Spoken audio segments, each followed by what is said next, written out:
Assalamualaikum warahmatullahi wabarakatuh. Izinkan saya memperkenalkan diri saya. Nama saya M. Rafli Jenis Regar dari jurusan Biologi, Fakultas Sains dan Teknologi, Universitas Islam Negeri Sumatera Utara. Pertama-tama, saya mengucapkan terima kasih kepada dosen pengampu saya, mata kuliah Fisiologi Hewan, Ibu Sukria MSc. Di sini, saya akan memaparkan materi yang berjudul mengenai sistem pencernaan dari mata kuliah Fisiologi Hewan. Nah, yang pertama adalah fungsi dari sistem pencernaan. Sistem pencernaan berfungsi sebagai penyedia makanan, air, dan elektrolit yang dibutuhkan oleh tubuh dari nutrien yang kemudian akan dicerna untuk siap diabsorpsi atau diserap oleh tubuh. Dalam pencernaan ini terdiri dari mekanik dan kimiawi di dalam organ pencernaan. Pada sistem pencernaan hewan dan manusia, ketika makanan masuk ke dalam tubuh yang kemudian akan dicerna di dalam tubuh untuk diubah menjadi molekul-molekul yang dapat masuk ke seluruh sel-sel dan akan mengalami proses-proses mekanik dan reaksi kimia. Molekul-molekul yang berguna akan diedarkan dan diterima oleh setiap sel, sedangkan molekul yang tidak berguna akan dikeluarkan dan dikembalikan melalui feses atau sistem ekskresi lainnya. Kemudian ada sistem pencernaan pada hewan, terbagi menjadi 3 berdasarkan jenis makanannya. Yang pertama ialah karnivora atau pemakan daging. Contohnya seperti singa, harimau, anjing, dan kucing. Kemudian ada namanya herbivora atau pemakan tumbuhan. Contohnya ini seperti sapi, kuda, kelinci. Dan yang ketiga ada namanya omnivora atau pemakan segalanya. Contohnya ini seperti manusia dan babi. Kemudian ada sistem pencernaan pada hewan, terbagi menjadi 3 berdasarkan jenis makanannya. Yang pertama ialah karnivora atau pemakan daging. Contohnya seperti singa, harimau, anjing, dan kucing. Kemudian ada namanya herbivora atau pemakan tumbuhan. Contohnya ini seperti sapi, kuda, kelinci. Dan yang ketiga ada namanya omnivora atau pemakan segalanya. Contohnya ini seperti manusia dan babi. Sistem pencernaan pada vertebrata. Sistem pencernaan pada hewan vertebrata ini lebih kompleks dan dengan proses yang lebih panjang. Pada vertebrata terdiri dari Pisces, reptil, amfibi, aves, dan mamalia atau manusia. Sistem pencernaan pada hewan dan manusia terdiri dari saluran tabung yang memanjang dari mulut sampai ke anus dan kelenjar yang menghasilkan enzim sebagai membantu memecahkan senyawa pada makanan. Setelah pemecahan senyawa menjadi paling kecil, maka akan terjadi namanya penyerapan di organ pencernaan. Kemudian akan diedarkan oleh darah ke seluruh tubuh sampai ke sel-sel tubuh lainnya. Jadi, proses utama makanan terdiri dari 4 proses. Yang pertama ingesti, yang kedua digesti, yang ketiga absorpsi, dan keempat eliminasi. Nah, yang pertama adalah proses pengambilan atau masuknya makanan ke dalam mulut. Inilah yang disebut sebagai agesti. Kemudian ada namanya digesti, yaitu proses penghancuran atau melumatkan makanan secara mekanik dan kimiawi. Pada proses ini juga akan memecahkan makromolekul nutrien menjadi mikromolekul nutrien yang lebih kecil. Yang kemudian yang ketiga ada namanya absorpsi, yaitu proses penyerapan mikromolekul nutrien oleh seluruh sel-sel tubuh yang membutuhkan. Yang keempat namanya eliminasi atau eliminasi. Ini merupakan proses pembuangan materi makanan yang tidak dapat dicerna atau materi makanan yang sudah tidak dibutuhkan oleh tubuh dengan membentuk feses yang akan dikeluarkan melalui anus. Kemudian ada organ sistem pencernaan. Nah, organ-organ yang berperan dalam sistem pencernaan terbagi menjadi dua, yaitu saluran pencernaan dan organ pembantu sistem pencernaan. Yang pertama, ini saluran pencernaan yang terdiri dari mulut, esofagus, lambung, usus kecil, usus besar, dan rektum. Dan yang kedua adalah organ pembantunya. Dalam sistem pencernaan terdiri dari gigi, lidah, kelenjar, ludah hati, dan kantong empedu, serta pankreas. Baiklah, yang pertama kita masuk ke mulut. Pada mulut terdapat 3 organ yang berperan. Yang pertama gigi, lidah, dan kelenjar ludah. Di dalam mulut terjadinya pencernaan secara mekanik dan kimiawi. Gigi akan berperan sebagai pencerna mekanik yang akan menghancurkan makanan dengan bentuk yang lebih sederhana. Gigi memiliki 3 bagian dengan fungsi masing-masing yang berbeda, di mana gigi seri berfungsi sebagai pemotong makanan, gigi taring berfungsi sebagai perobek makanan, dan di geraham berfungsi sebagai penghancur atau penggiling makanan. Nah, makanan-makanan yang telah masuk ke dalam mulut dalam ukuran yang besar, maka akan diubah ke ukuran yang lebih kecil atau sederhana. Maka dari itu kita dianjurkan pada saat mengunyah makanan untuk lebih lama agar proses makanan tersebut lebih efektif. Kemudian terdapat lidah yang berfungsi sebagai pembolak-balik makanan. Ketika kita sedang mengunyah, kemudian terdapat kelenjar ludah yang akan membantu dalam pemecahan molekul secara kimiawi selama makanan dihancurkan oleh gigi. Nah, terdapat 3 kelenjar ludah, yaitu ada kelenjar parotid atau kelenjar ludah yang paling besar dan terletak di atas mulut. Di depan telinga, kelenjar ini berfungsi sebagai penghasil enzim pitalin. Nah, kemudian ada kelenjar namanya maksilar yang letaknya di belakang kelenjar sublingual dan lebih dalam. Kemudian ada namanya kelenjar sublingual. Sublingual ini merupakan kelenjar yang paling kecil dan terletak di bawah 3. Ada namanya kelenjar saliva yang terdiri dari ion-ion air dan enzim-enzim pitalin yang berfungsi sebagai pemecah molekul amilun yang akan menjadi maltosa dengan cara hidrolisis. Nah, air ludah ini juga akhirnya salvina juga berfungsi sebagai pelumas makanan menuju ke lambung melalui esofagus. Kemudian ada bagian esofagus. Nah, kemudian masuk ke lambung.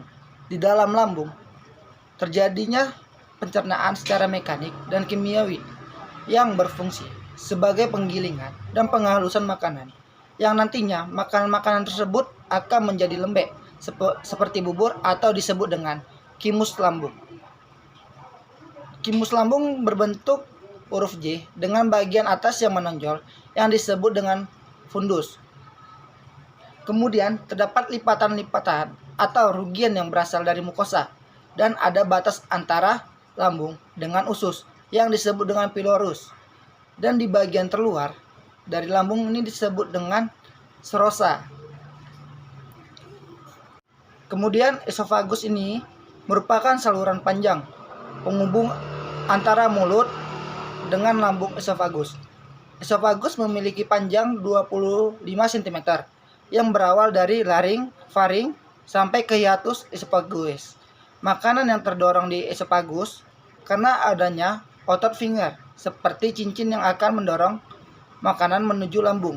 Fase pada proses makanan yang terdorong oleh otot sphincter bekerja secara tidak sadar dan disebut dengan gerakan peristaltik atau segmentasi. Namun segmentasi ini dijumpai pada hewan ruminasia untuk memutihkan kembali makanannya.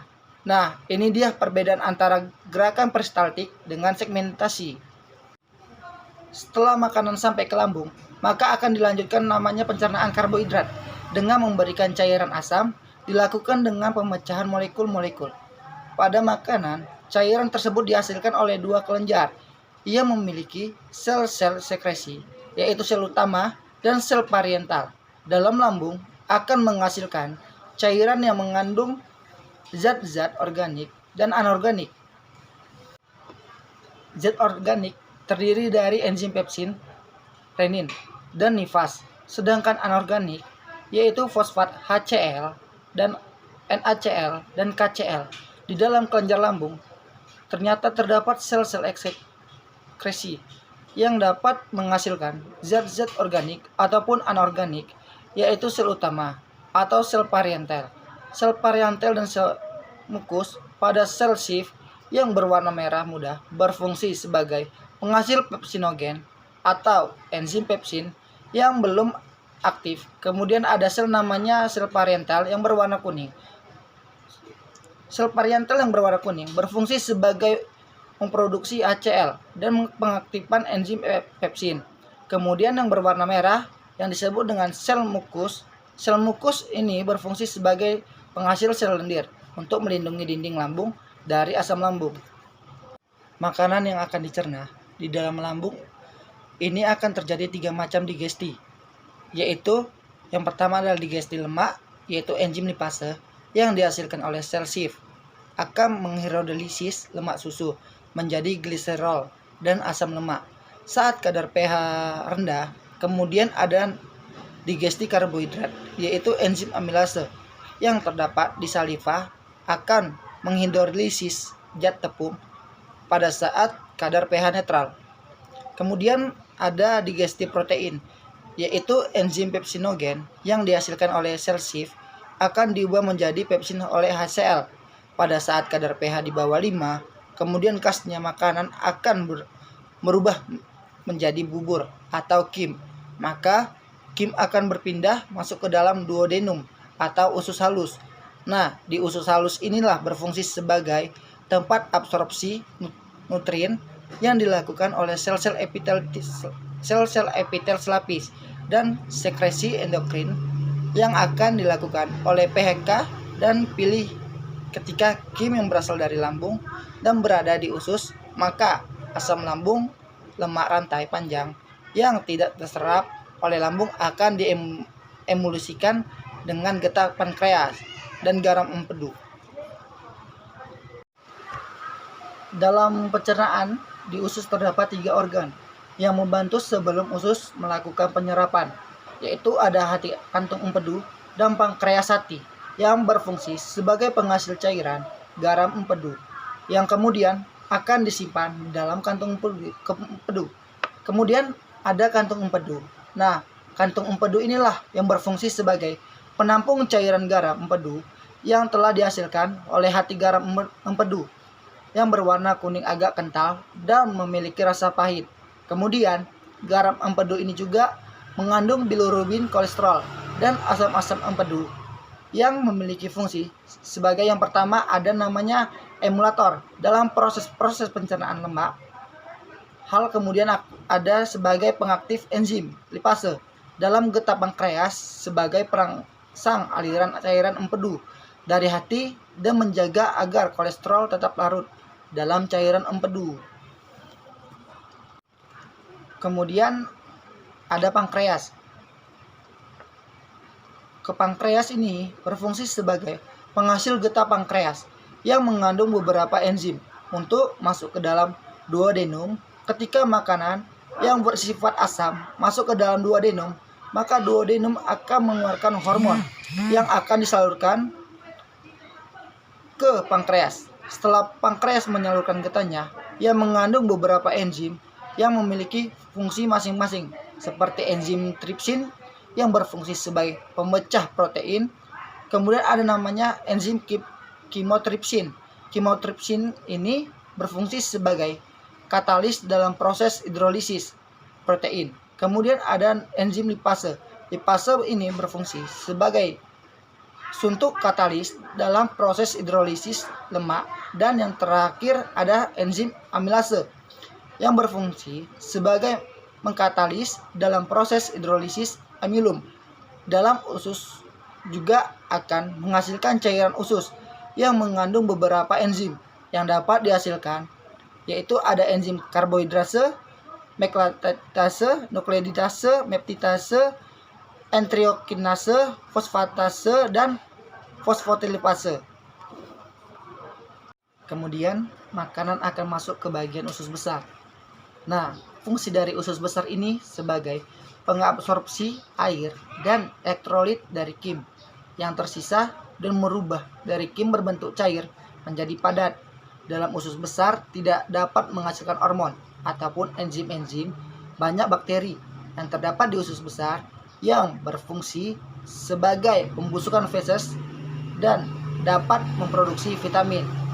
Dan gas usus besar yaitu tempat terakhirnya penyerapan air dan pembusukan feses usus besar terdiri dari lipatan-lipatan dan sili seperti usus halus. Makanan dalam pencernaan sampai ke pembuangan dibutuhkan waktu sekitar 2-5 hari.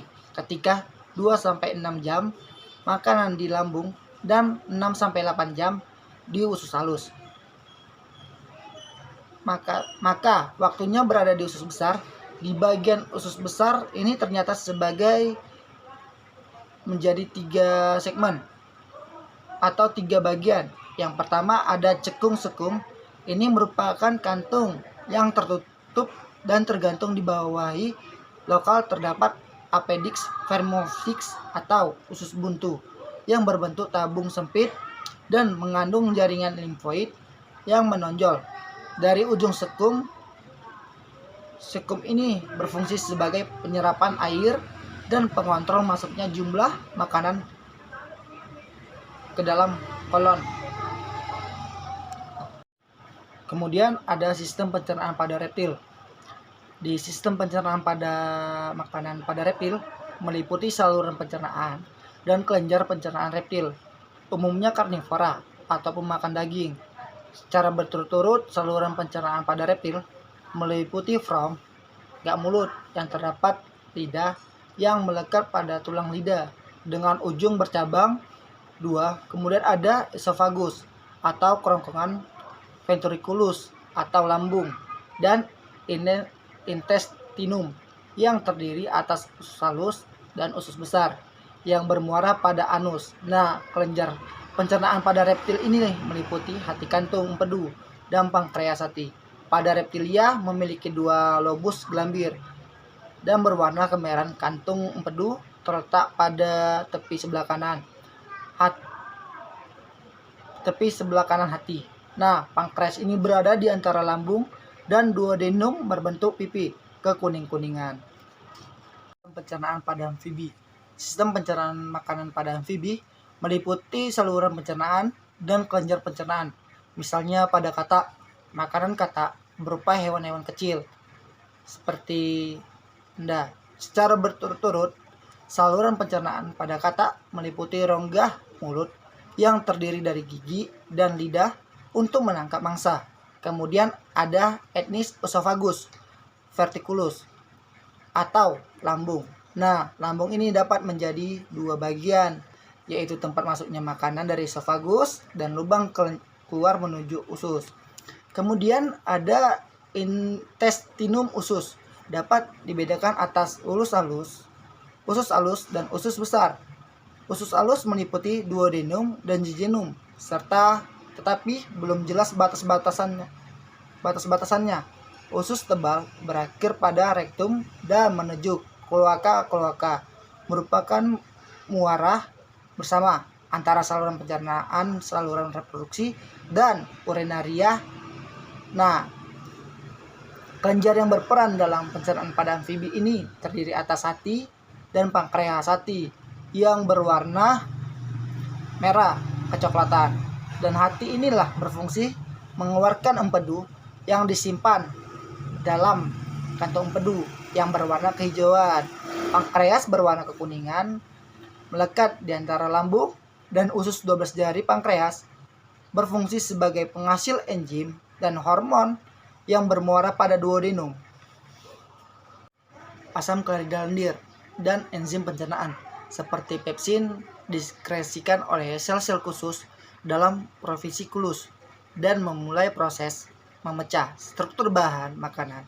Makanan kemudian melewati ke bagian kedua dari perut, yaitu lambung pencernaan rempela tersebut. Lambung rempela tersebut melakukan fungsi yang sama seperti gigi mamalia yaitu penggilingan dan pembongkaran makanan, sehingga memudahkan enzim pencernaan untuk memecah makanan.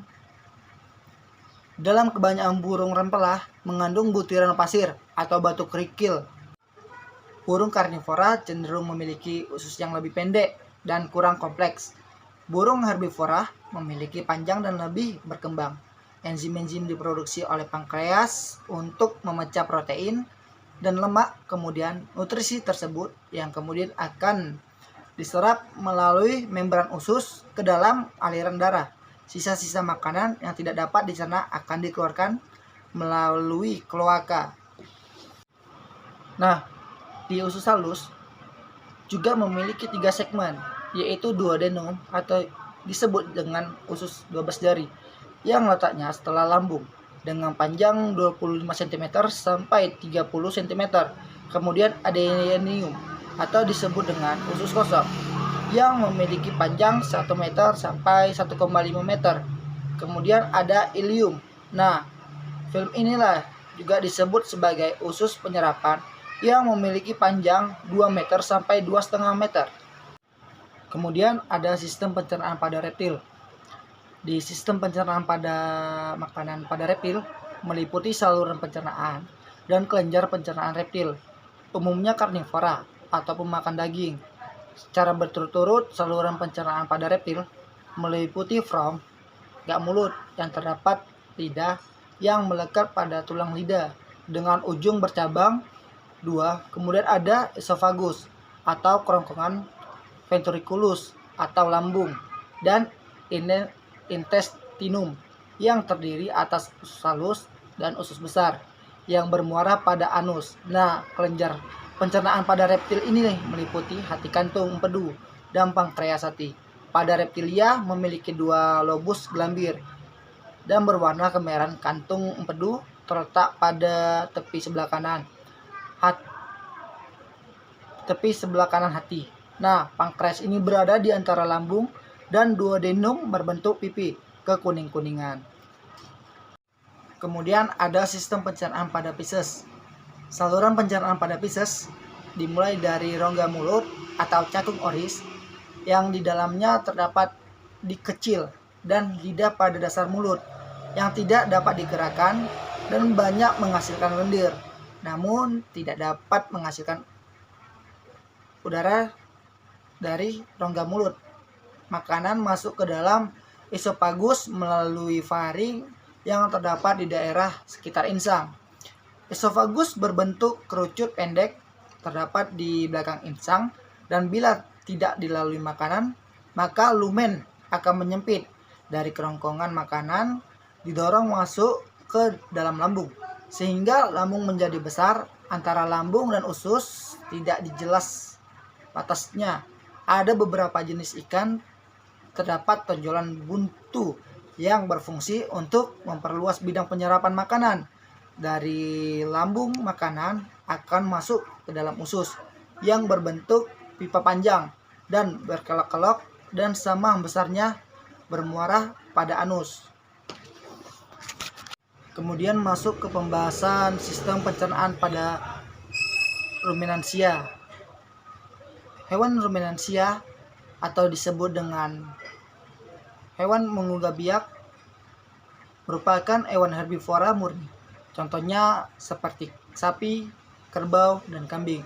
Disebut hewan memama biak karena memama atau makanannya sebanyak 2 fase.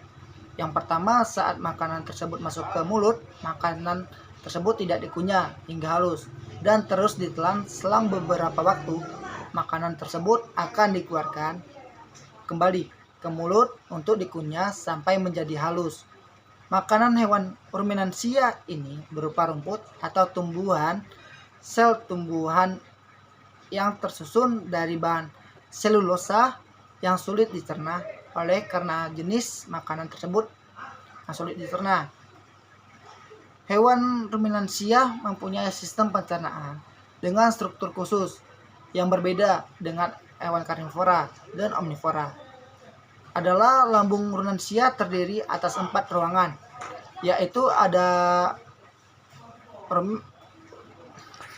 rumen atau perut besar, retikulum atau perut jala, omasum perut buku, dan obamasum atau perut masam.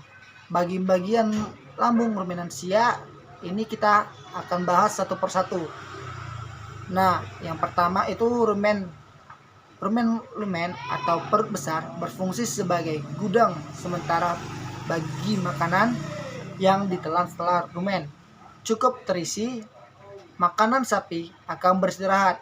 Di dalam rumen terdapat populasi bakteri dan protozoa mikroorganisme tersebut menghasilkan atau mensekresikan polisakarida, misalnya enzim hidralase, amilase, oligosakarida, selage, oksidase, dan enzim selulase yang berfungsi sebagai tempat mengurainya selulosa.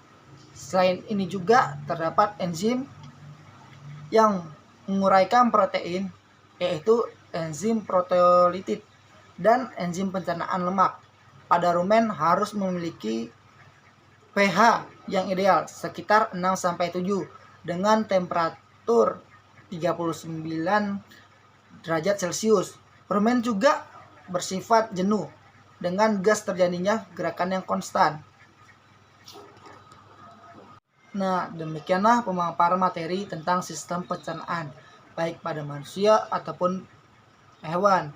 Pada video kali ini, semoga video ini bermanfaat bagi teman-teman, dan saya mengucapkan mohon maaf bila terdapat kesalahan dan penyampaian materi. Sesungguhnya kesempurnaan itu hanyalah milik Allah Subhanahu wa taala.